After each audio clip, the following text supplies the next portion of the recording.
어쨌든 주일날 드렸던 말씀에 대한 어떤 디테일한 이제 어떻게 보면 서포트고 요약이기도 하고 그러니까 다시 한번 간단하게 오늘은 좀 짧게 좀 준비를 해보겠습니다.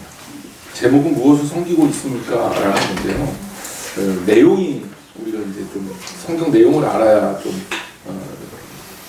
이해하기가 좋으니까 내용을 좀 살펴보면 바울의 에베소 선교의 마지막 이제 지점이에요. 바울은 이제 계획이 어땠냐면 에베소에서 마무리를 하고 그리고 마케도니아와 아가야를 다시 가는 거예요. 그리고 거기 거쳐서 그 다음에 예루살렘으로 갔다가 예루살렘에서 이제 로마로 선교하러 갈 계획이었던 거죠. 그럼 이제 그런 큰 그림을 바울이 그리고 있는 상황에서 이미 이제 디모데하고 그 일부는 보냈어요.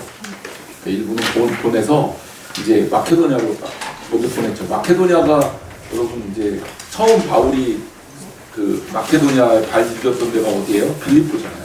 그쪽으로 보낸 거예요. 그래서 거기로 보냈고 바울도 이제 그쪽으로 이제 따라가려고 하던 차에 에베소에서 사건이 생긴 거죠. 데메드리오라는 은세공업자예요. 은장색이라고 되는데 은세공업자. 그러니까 은이나 은을 세공해서 신상을 만들어서 돈을 버는 사람. 은장색. 그러니까 이 은장색 규모가 꽤 컸나 봐요. 그러니까 데메드리오와 그의 직원들이라고 표현되어 있으니까 데메드리오와 데메드리오 회사에서 그 일을 같이 돕는 사람들, 그리고 동종업계에 종사하는 사람들, 은장색뿐만 아니라 뭐 금으로 만드는 사람도 있고 나무 깎는 사람도 있고 또 돌로 만드는 사람도 있고 이런 사람들이겠죠. 어쨌든 아데미 여신의 그런 어떤 신상 모형을 만들어서 돈을 벌던 수많은 사람들을 모아놓고 데메드리오가 바울의 설교를 인용합니다. 바울의 이제 선교하기 위한 구절을 인용해서 바울이라는 사람이 있는데 이 사람이 사람의 손으로 만든 건 신이 아니다 이렇게 얘기하더라. 그런데 이게 문제 아니냐. 사람의 손으로 만든 게 신이 아니다라는 게 알려지면 누가 우리 신상을 사겠냐 이렇게 얘기했으면 이거는 좀 이해가 돼. 근데 포장을 해요. 그렇게 얘기하면 선동이 안 되니까 뭐라고 포장을 합니까? 야 이거는 정말 아데미 여신이 천하게 대우받는 거 아니냐. 또 아데미 여신을 깎는 우리의 직업도 천하게 여겨지는 거 아니냐. 그리고 또 그 이름의 값도 이렇게 좀 낮아지는 거 아니냐. 이러면서 우리가 에베소가 아데미 여신의 도시인데 그러니까 에베소의 이 아데미 여신의 도시라는 표현을 썼죠. 여기 있네요. 영업이 천해지고 신전도 무시당하고 위험도 떨어질까 두렵다. 근데 원래는 뭐예요? 이거 안 팔릴까 봐 그런 겁니다. 그러니까 자신의 어떤 물질적인 욕심을 숨기고 이 대의를 가지고 선동을 한 거야. 이게 이제 왜 그렇게 되냐면 말하기가 좋잖아. 근데 정치인들 화법하고 똑같은 거예요. 맨날 국민을 위한다 그러지만 사실은 국민을 위하는 게 아니라 자기 때문에 그런 거잖아요. 우리 다 알잖아. 이제 아셨잖아요. 그죠? 와, 저 사람 국민을 위하나 보다. 이런 사람 없잖아요. 근데 결국 사람들을 선동하는 포퓰리즘은 그런 성격을 가집니다. 이 데메드리오가 바로 이걸 가지고 그 동종업계 사람들을 선동을 해서 그래서 결국은 어떻게 했냐. 가이오와 아리스토닥을 붙들고 연극장으로 들어갑니다. 아까 보여줬던 그 건물이 연극장 좀 보여주세요. 사진. 일단 나왔어. 네. 이게 이제 뭐 몇만 명 들어가는 그 연극장이에요. 극장에서 공연도 하고 막 이런 거죠. 그러니까 로마가 되게 문화적으로 앞선 나라예요. 그래서 로마를 아직도 되게 좀 좋아하고 영화의 소재로도 나오고 막 이러는데 예술과 뭐 이런 어떤 문화 또 향락의 이 도시기도 한 그런 도시인데 그만큼 이런 게 성행하려면 그만큼 이제 뭐라 그럴까 풍요로워야 되는 거죠. 로마 사람들이 이 귀족들은 굉장히 잘 살았어요. 왜냐하면 잘 생각해 보세요. 다른 나라를 공격해서 그 사람들에게서 뺐잖아요. 이것들이 다 로마의 이 자본인 거예요. 그래서 영토가 확장되면서 그 다른 나라를 공격해서 노예로 만들고 그 사람들 거 뺏어서 로마 시대의 풍요를 이룬 거죠. 어마어마한 풍요로움이 있었습니다. 로마사 얘기 유명하잖아요. 로마 유적 같은 데 보면 음식을 어떻게 먹냐. 너무 이제 할 게 없으니까 음식 먹고요. 뭐 누워서 마사지 받고 목욕하고 이게 이제 로마 문화예요. 근데 음식 많이 먹으면 배부르잖아. 그러니까 이제 어떻게 하냐면 이 깃털 같은 걸로 만들었어요. 목을 간질간질하면 토하잖아요. 토하고 나서 또 먹고, 토하고 나서 또 먹고. 참 그렇게 살았어요. 로마 귀족들이. 그러니까 향락 문화가 발달할 수밖에 없는 거고, 이 에베소는 로마의 또 굉장히 중요한 도시였기 때문에 이런 그 문명이 발달했던 거죠. 이 영국적으로 사람들 데리고 들어갑니다. 그리고 여기서 가이오와 아리스토가를 붙드는 거예요. 그러면서 붙들고 이제 폭동을 일으키기 일보직전이 된 거예요. 근데 주제는 뭐냐? 바울의 일행들에 대한 탄핵이죠. 니네들을 가만 안 두겠다. 근데 이제 이거를 안정시킨 사람이 이 에베소의 시작이다. 서기장이라고 돼 있지만 우리가 알아듣기 위해서는 시작이다. 신인 대표다. 이렇게 생각합니다. 이 사람이 무슨 얘기했냐? 바울이 너희 신상을 훔쳤거나 너희 신전에 무단 침입해갖고 아데미 여신을 신전을 무너뜨렸거나 혹은 아데미 여신을 해쳤거나 그리고 모욕했거나 이런 일이 없는데 왜 너희 그거 가지고 그러냐 이제 이런 얘기를 했던 거죠. 그러면서 이제 소동이 잠잠해졌다. 이건 불법이니까 너희들 정신 차리고 집으로 가라. 이러고 이제 흩었다. 이런 얘기예요. 근데 사실은 처음에 일어났던 일에 비해서 이제 뒤는 끝마무리는 좀 싱겁게 끝났죠.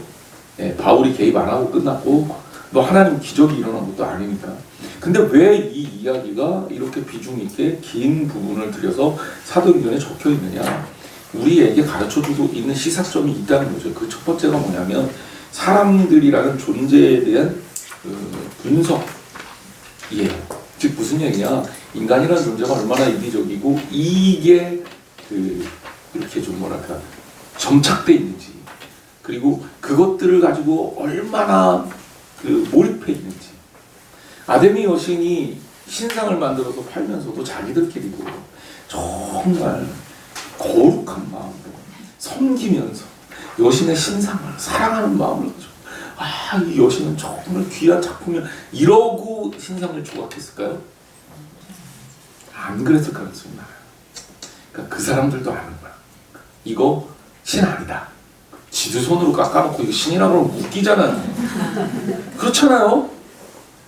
그래놓고서 그거를 가지고 바울을 공격하는 수단으로 삼는다. 왜? 인간의 신은 이 데메드리오의 신은 아데미 신이 아니라 돈인 거야. 오늘날 이 땅에 수많은 사람들이 무엇인가 좋은 일을 하는 것 같고 무엇인가 대단한 일을 하는 것 같고 대단히 하나님을 사랑하는 것 같다고도 오늘 되게 바쁜가 봐요. 사실 알고 보면 하나님하고 상관없어요. 대부분의 일들이 하나님하고 상관없이 다 뭡니까? 나의 이익을 위해서 움직이는 경우가 굉장히 많죠. 그래서 우리가 그게 그러면 그렇게 잘못된 거냐? 여러분 이익을 위해서 움직이는 게 잘못된 게 아니에요. 인간이라는 존재는 원래 그런 존재예요. 조금이라도 남는 게 있어야지 하는 거지. 남지도 않는데 뭐하러 해. 그러니까 무엇을 하든지 우리가 이익을 쫓아 움직이는 거는 인간의 본성에 가까운 거예요. 그걸 나쁘다고 할 필요는 없어요. 하지만 뭐가 나쁜 거예요? 그걸 위해서 진리를 왜곡하는 게 나쁜 거예요. 그러니까 우리가 이걸 분별을 해야 되는 거죠. 그러면서 제가 이제 좀 오늘 그 수요예배 말씀하고도 연결되어 있는 얘기를 했어요. 신앙이라는 것은 결국은 하나님과의 관계예요. 어떤 우리 본질이 하나님과의 건강한 관계에 있는 거지. 어떤 행위나 이런 것에 있는 게 아니다. 이것을 우리가 알아야죠. 두 번째는 세상을 살려면 분별력이 있어야 되는데 의외로 이 땅에는 분별력이 있는 사람들이 많이 없더라. 성경은 그것도 얘기해 주는 거죠. 오늘 본문을 읽다 보면 재미있는 본문이 나오는데요. 데메드리오가 은장색들과 그 동정업계 사람들을 선동해서 폭동을 일으키기 직전까지 이제 간 거잖아요. 그러면서 극장에 사람들을 데리고 들어가요. 근데 성경에 보니까 거기 들어가서 이 사람이 얘기하고 저 사람 저 얘기하고 막 이러니까 엉망이 된 거예요. 그리고 뭐라고 성경에 기록돼? 태반이 왜 여기 있는지도 몰라요. 그러니까 사람들 많으면 저 뭐야 그러고 따라가잖아요. 저 그러고 들어온 거예요. 들어온 거예요. 심리학자들이 재밌는 실험을 해요. 길에서 누가 이렇게 이렇게 놓고 괜히 쳐다봐 이렇게 한 세 사람이 쳐다보잖아요. 사람들이 계속 뭐야 그러고. 그래서 사람들이 진짜 내용을 알고 그게 가는 게 아니라 사람이 많이 모였기 때문에 가는 거예요. 이걸 우리가 군중심리라고 합니다. 근데 여기에도 보면 인간들이 그런 군중심리가 있다는 것을 보여주는 거예요. 그래서 그런 인간을 대상으로 해서 수많은 사기꾼들도 생기고 수많은 포퓰리스트도 생기는 거예요. 이게 이제 정치학이나 사회학에서는 굉장히 중요한 문제로 다루는 그런 문제입니다. 우리 성경에서도 이미 나와 있는 얘기죠. 결국은 사람들이 그렇게 분별력 있게 행동하지 않는다는 거예요. 근데 우리는 그러면 돼요, 안 돼요? 우리는 안 됩니다. 분별력 있게 행동해야 됩니다. 그러니까 종교와 비종교를 구분할 줄 알고 진리와 진리가 아닌 것들을 분별할 수 있어야 돼요. 그러면서 제가 이제 그 얘기했죠. 요거는 좀 팩트와 오피니언을 구분해야 된다. 이 두 가지는 굉장히 중요한 그 학문적인 사실이에요. 제가 이제 그런 얘기도 했잖아요. 어떤 의견을 냈는데 그 의견이 팩트로 여겨져서는 안 되는 거예요. 그러니까 어떤 이념이라든지 이런 건 주장이에요. 자본주의가 늘 옳아요? 공산주의가 늘 옳아요? 공산주의 좋아! 이렇게 얘기하는 사람들이 있잖아요. 이 이념을 좋다고 얘기하는 건데 공산주의가 늘 좋을 수는 없어요. 그 사람 주장인 거예요. 그 주장에 동의할 수 있죠. 반대할 수도 있죠. 그러니까 오피니언이란 말이에요. 이걸 제가 주장이라고 번역을 했는데 원래 오피니언은 의견이라는 뜻이잖아요. 이건 내 의견이죠. 지금 팩트는 뭐예요? 이건 모든 사람들이 인정할 수밖에 없는 사실을 얘기하는 거예요. 이거 나무로 돼 있어. 에이 이거 플라스틱인데 이게 말이 안 되잖아요. 이거 나무잖아요. 다 이런 거 팩트예요. 나는 남자야 이런 거. 엄전사님은 남자야. 엄전사님 키가 180이 넘어. 이거는 팩트잖아요. 나보다 커. 이것도 사실이고. 그러니까 사실과 의견을 구분해야 돼. 근데 이거를 구별 못하면요, 사람들의 분별력이 막 흔들려요. 자, 바울이 이 서기장이 이 모였던 군중들에게 설명한 얘기는 이 이야기의 사실을 체크해보자 라는 거예요. 바울이 나쁜 사람이라는데 그가 무슨 나쁜 일을 했어? 혹시 신전에 들어가서 신상을 훔쳤어? 아니요. 아데미 여신을 모욕했어? 그것도 아닌 그런 얘기 들어본 적이 없는데. 그럼 뭐가 문제야? 팩트를 체크하니까 이게 데메드리오의 잘못된 선동이 드러나는 거죠. 근데 팩트를 체크를 안 하고 오피니언, 데메드리오의 오피니언은 뭐예요? 얘네들이 우리의 생계를 위협할 거다. 그리고 얘네들이 우리 에베소에 있는 아데미 여신을 무시했다. 이거는 데메드리오의 뭐예요? 생각인 거예요. 그러니까 여러분들이 이것들만 잘 구별해도 세상에 가짜 뉴스와 또 혹은 잘못된 사상을 분별할 수 있는 기초가 생기는 거예요. 그럼 우리는 그걸 좀 잘 알아야죠. 신앙적인 부분들도 마찬가지예요. 그래서 성경에 있고 성경에 기록되어 있고 성경에 이렇게 말씀으로 우리에게 전달되어지는 것들이 있고요. 그거를 해석한 주석이 있어요. 근데 주석은 뭐예요? 의견이에요. 이걸 구별해야 돼요. 이단들도 성경을 놓고 주석하는 거예요. 근데 이 주석이 무조건 나쁜 게 아니에요. 의견들도 좋은 의견들이 있죠. 좋은 의견들이 있잖아요. 어려움 당한 사람 누가 있어서 우리 함께 돕자. 이건 내 의견이에요. 이게 어려움 당했다라고 일단은 내가 본 거예요. 실제로 어려움 당했는지 안 했는지를 알아봐야 되는 거죠. 근데 알아보니까 확실해. 이건 팩트고요. 팩트가 되면 그러면 제가 도와줍시다라고 하는 게 의견이 되는 거야. 근데 이게 교회의 유익이 되고 좋은 일이야. 그럼 참여하는 거죠. 이게 좋은 의견. 근데 예를 들자면 나쁜 의견이 있을 수 있어요. 예를 들자면 누구 권사님 그 권사님이 소위 말해서 아주 못된 사람이래. 실제로 안 그런데 누군가 이렇게 선동을 해. 그 둘이 사이가 안 좋으니까. 그래서 나쁜 사람 그러면 그 얘기 듣던 사람들도 나쁜 사람인가? 나쁜 사람인가? 근데 우리가 그런 경도되는 일들을 많이 겪어요. 누군가에 대해서 누군가가 말해준 게 내 머릿속에 박혀서 누군가를 오해하는 경우도 실제로 비일비재하게 있어요. 그러니까 제가 부목사를 하면서 제 전임자를 이제 누군가가 안 좋게 얘기를 했어요. 난 그래서 그 전임자가 진짜 나쁜 사람인 줄 알았어요. 그런데 나중에 알고 보니까 꼭 그건 아니더라. 그게 얼마나 위험한 생각입니까? 그러니까 그 사람의 의견인 거예요. 의견은 어떻게 해야 돼요? 판단을 해야 돼요. 여러분들은. 이게 좋은 건지 나쁜 건지. 어떤 판단을 해야 돼요? 무엇을 기준으로 판단해야 돼요? 하나님 말씀을 기준으로 판단을 해야 돼요. 이게 제대로 돼야 우리가 하나님 안에서 중심을 딱 잡고 온전하게 흔들리지 않는 신앙생활을 할 수가 있습니다. 이단들의 왜 속느냐? 이단들이 주장하는 주장에 속는 거예요. 주장. 뭐 예를 들면 666도 굉장히 좀 그 오해의 소지가 있는 거죠. 14만 4천 이런 거고요. 14만 4천이라는 숫자가 구원받은 사람들의 숫자면 우리는 이제 끝났어요 벌써. 지구상의 인구가 70억인데 14만 4천 말도 안 되고요. 이 지구상의 인구가 지금 살고 있는 사람만 70억인데 옛날부터 살았던 사람들까지 다 포함하면 14만 4천은 이미 끝났어요. 갈 데가 없어요. 그럼 갈 데도 없는데 뭐하러 믿어요? 그렇지 않겠어요?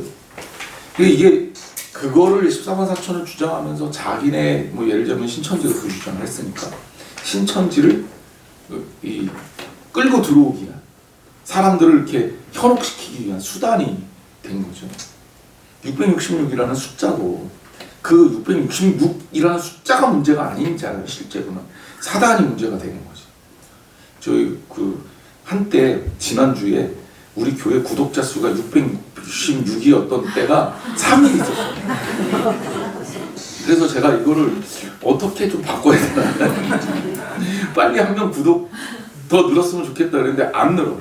그래서 제가 어쩌다 보니까 유튜브 계정을 하나 더 만들었어요. 그래서 제가 2개 구독해서 667을 만들었어요. 빨리 없애야 되겠다.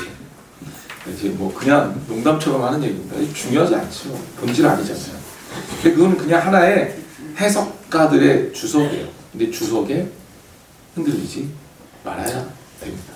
그러면 이 주장은 좋은 주장이 있고 나쁜 주장이 있어요. 왜? 어떤 게 좋은 주장입니까? 성경에 맞고 역사적 배경에 기초하고 합리적이고 또 결정적으로 하나님의 뜻에 합한 그런 주장이면 좋은 주장이 되는 거고, 자기 마음대로 성경 해석하고 이건 이거다 이렇게 주장하는 거는 이거는 잘못된 주장이 되는 거예요. 이런 거에는 휩쓸리면 안 되는 거죠. 이런 분별력을 우리가 가져야 됩니다. 자, 그러면 이제 정리하면 우리 숙장님들한테만 특별히 더 얘기해 주는 거예요. 일단 팩트하고 오피니언은 구분해야 된다.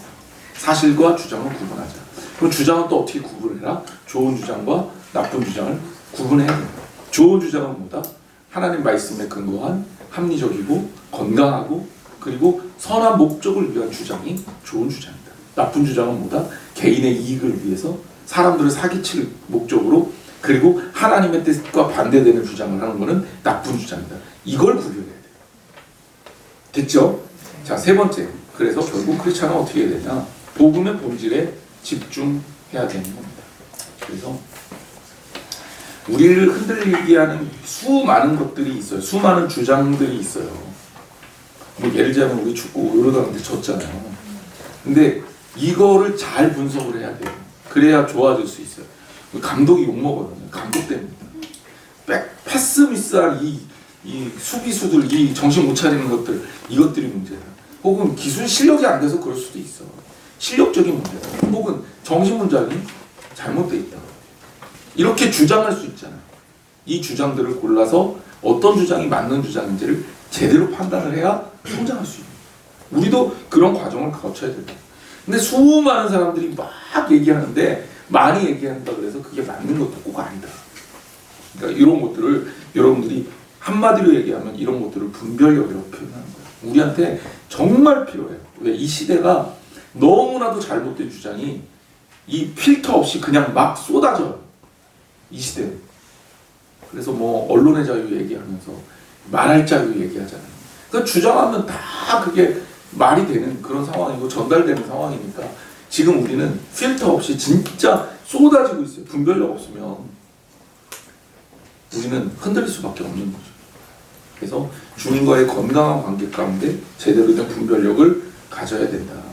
결론적으로 말씀드립니다. 그래서 우리가 어떤 사람 그리고 우리가 어떤 마음을 가지고 이 땅을 살아야 돼요. 일단 거짓 주장에 속지 말아야 되겠고, 그리고 복음 위에 서야 되겠고, 더 나아가서 신앙의 본질에 가까운 결단을 할 줄 알아야 된다. 이렇게 이제 정리를 할 수가 있을 것 같습니다. 자, 질문이면 기도하겠습니다. 하나님 감사합니다. 또 우리 속자님들, 부속자님들 이번 주 말씀 통해서 또 속회 공과 배우는 시간을 가졌습니다. 주님께서 지켜주셔서 특별히 속장님과 부속장님으로 선택되어 속회를 이끌어가는 우리 리더들이 영적 분별력을 제대로 갖추게 하여 주시고 무엇보다 온전하게 하나님을 바라보고 섬길 수 있도록 도와주시며 그것을 통해 주님과의 건강한 교제를 통해 이 땅의 현명함을 갖출 수 있도록 주님 역사하여 주옵소서. 우리로 하여금 참된 주님의 음성을 듣게 하여 주옵소서. 예수님의 이름으로 간절히 기도했습니다. 아멘. 수고하셨습니다.